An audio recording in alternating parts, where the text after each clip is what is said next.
ನನ್ನ ತಮ್ಮದಂಥ ಅಲೀಫ್ ಖಾನ್ ಅವರೇ, ಇನ್ನೊಬ್ಬರು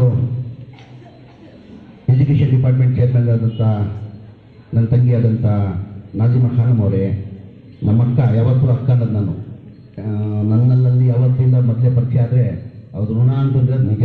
ಅವ್ರೇನಿದ್ರು ಮೊದಲೇ ಬಾರಿ ಅವರು ಯಜಮಾನರು ನನ್ನ ಅಣ್ಣಾದಂಥ ಅಪೋಲೋನೇ ನೀವು ಇಲ್ಲೇ ನಿಲ್ಬೇಕಂತ 2005 ಬೈ ಎಲೆಕ್ಷನ್ ಕರ್ಕೊಂಡು ಬಂದು ನಿಲ್ಲಿಸಿ ಮೊದಲೇ ಬಾರಿ MLA ಮಾಡಿ ಭಾಳ ಶ್ರಮ ಪಟ್ಟಿದ್ದಾರೆ. ಅವ್ರನ್ನೇ ಶ್ರಮ ಪಟ್ಟಿದ್ದಾರೆ, ನನ್ನ ಅಕ್ಕನೂ ಅಷ್ಟೇ ಎಲ್ಲ ಶ್ರಮ ಪಟ್ಟಿದ್ದಾರೆ. ಇಲ್ಲ ಅಲ್ಲ ಹಳೆಗೆಲ್ಲ ಮಾಡ್ತಾರೆ, ಅವ್ರ ಮನುಷ್ಯನಲ್ಲ. ಭಾಳ ಜನ ಏನು ಮಾಡ್ತಾರೆ, ಹಳೆಗೆಲ್ಲ ಮಾಡಿಬಿಡ್ತಾರೆ.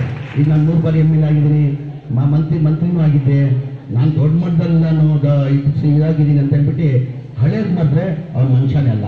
ಹಳೇದೆಲ್ಲ ನೆನ್ಸ್ಕೊಳ್ಬೇಕಾಗ್ತದೆ. ನಾನು ಯಾವತ್ತೂ ಅಕ್ಕ ನೆನ್ಸ್ಕೊಂಡಿದ್ದೀನಿ, ನಾನು ಮರ್ತಿಲ್ಲ. ನೀನು ಮರ್ತಿರ್ಬೋದು, ನಾನು ಮಾಡ್ತೀನಿ, ನೀನು ಮರೆಯಲ್ಲ. ಎಲ್ಲೋ ಒಂದು ಕಡೆ ನಮ್ಮ ಅಣ್ಣಂಬೋದು. ಹಾಗಾಗಿ ನಮ್ಮ ಅಕ್ಕ ಆದಂಥ ಕೋಕಿಲ ಚಂದ್ರಶೇಖರ್ ಅವರೇ, ಇನ್ನೊಬ್ಬರು ಮಹಾನಗರ ಪಾಲಿಕೆ ಸದಸ್ಯರಾದಂಥ ಮುಜಾಹಿದ್ ಪಾಷಾ ಅವರೇ, ಎಜುಕೇಷನ್ ಆಫೀಸರ್ ಆದಂಥ ಶಿವಣ್ಣ ಅವರೇ, ಇನ್ನೊಬ್ಬ ನನ್ನ ಆತ್ಮೀಯ ಸ್ನೇಹಿತರಾದಂಥ ಸರೋವರ್ ಬೇಗ್ ಅವರೇ, ನನ್ನ ಆತ್ಮೀಯ ಸ್ನೇಹಿತರು ಹಾಗೂ ಭಾಗದ ಇನ್ಸ್ಪೆಕ್ಟರ್ ಆದಂಥ ತನ್ವೀರ್ ಅವರೇ, ನನ್ನ ಆತ್ಮೀಯ ಸ್ನೇಹಿತರಾದಂಥ ಧನರಾಜ್ ಅವರೇ, ಪ್ರಿನ್ಸಿಪಲ್ ಆದಂಥ ರಾಜು ಅವರೇ, ಇನ್ನೊಬ್ಬರು ಹೆಡ್ ಮಾಸ್ಟರ್ ಆದಂಥ ಮಲ್ಲೇಶಪ್ಪ ಅವರೇ, ನನ್ನ ಆತ್ಮೀಯ ಸ್ನೇಹಿತರಾದ ವಿನಾಯಕ್ ಅವರೇ, ಲೋಕಿ ಅವರೇ, ಅಣ್ಣಪ್ಪ ಅವರೇ, ವೇದಿಕೆ ಮೇಲೆಯವರು ಎಲ್ಲ ನನ್ನ ಆತ್ಮೀಯ ಇದರಿಂದ ಎಲ್ಲ ವಿದ್ಯಾರ್ಥಿ ಮಕ್ಕಳೇ. ಮೊದಲಾಗಿ ತಮಗೆ ನಮ್ಮ ಇವ್ರು ಹೇಳ್ದಂಗೆ ನನ್ನ ಮನಸ್ಸು